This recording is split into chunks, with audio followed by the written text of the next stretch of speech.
Hello and welcome everybody to another Pamidian Glazamai ear Atsakime, which apparently in Lithuanian is question and answer, which is today's episodic theme, which is an absolutely long roundabout way of saying Monday question and answer. Anyway, he said it'd be easy, and I don't think it was actually that easy. And anyway, I'll hop onto the first one, which is another pronunciation, because why not? And this one is in Old Norse, and this one is Ek Hloagestir Hotager Honatawido, which is probably a terrible Norse pronunciation. I'm not even sure what Norwegian sounds like. Anyway, apparently that means, in Old Norse, I, a guest, with a shelter made a horn in the woods. And he said, why am I asking this? Because potatoes. And that's always a very good reason.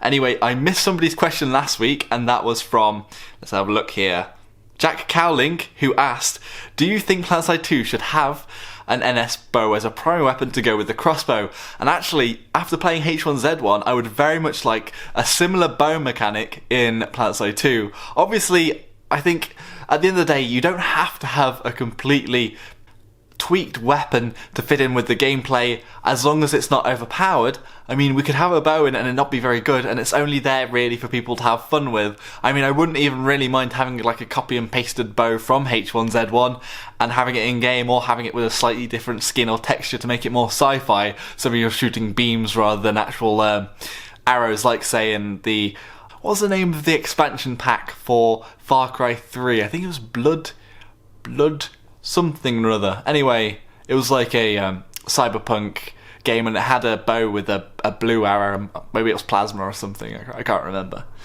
Anyway, yeah, I very much like that, and I think it'd be interesting to have the same mechanic where you have to draw the arrow and fire it off like in H1Z1 if you've played it. And obviously it would be nice with ragdolls as well, because shooting somebody with a bow is so satisfying with ragdolls. Fosteron Briggs says, what do you think of kids playing Planetside 2? Do you think they have to be 16 to play with it, or what? To be honest with you, I think that age restrictions don't really mean that much.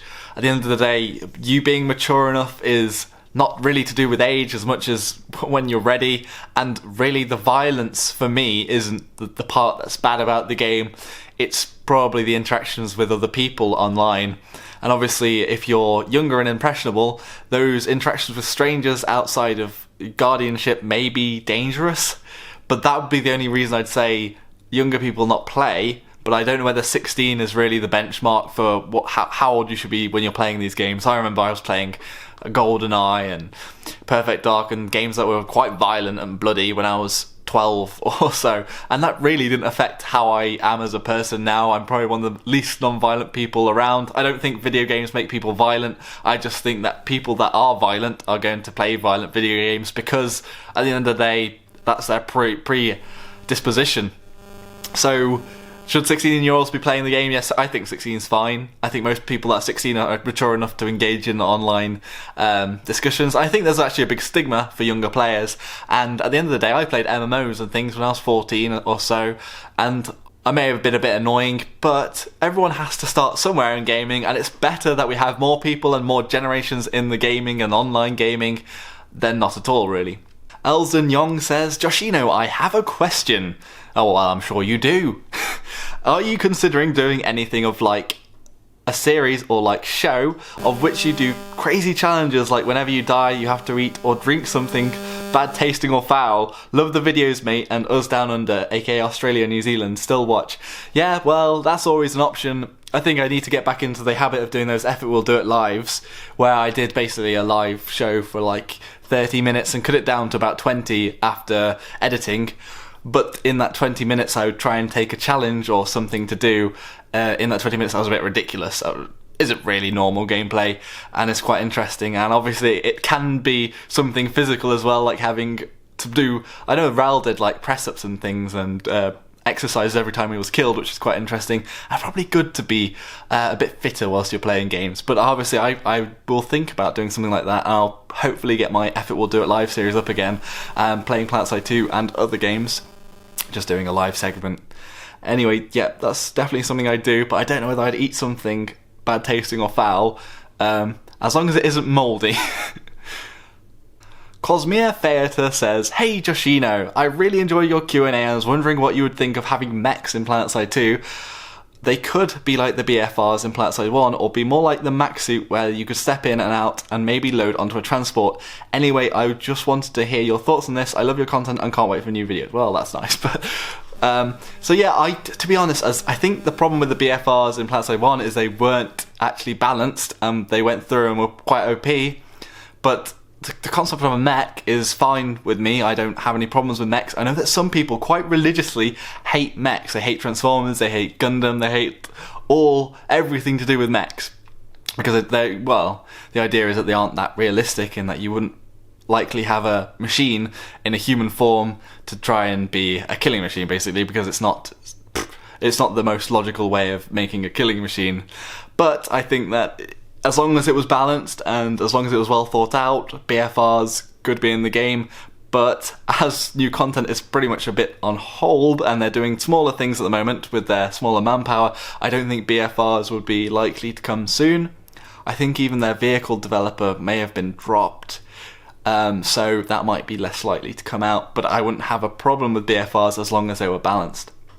Crowgamer HD, you mad bro, says, "Is Planetside 2 dead? Because I didn't play it a long time ago and I maybe be back in game." So the game is not dead at all. If you go on a server like Miller's, 2 of the continents are fairly full and then 1 continent will have a little fight on it in prime time, a little after prime time. And people have said that they have had lots of better pings since March the 5th, I think the update was.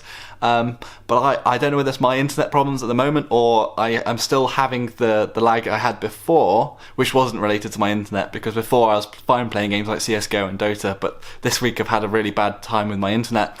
But before that there were a lot of troubles with the EU pings, but now apparently a lot of people had better pings, so it might be worth checking out, and there definitely are a lot of players, there's no bad doubt about that.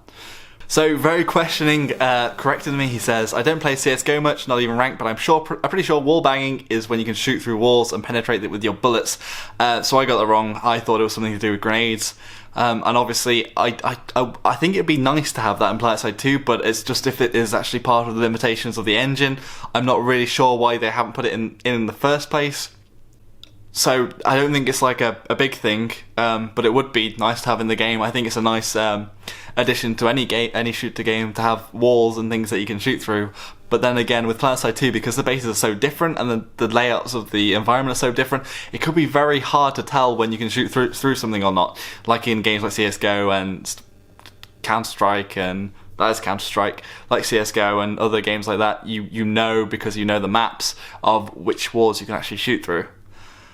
But I would not be opposed to it. So anyway, thank you very much for watching. If you enjoyed the content, be sure to like, comment and subscribe. And obviously I need the questions for next week, so be sure to put a question in. Anyway, bye everybody. I hope you have a very nice weekend. Bye.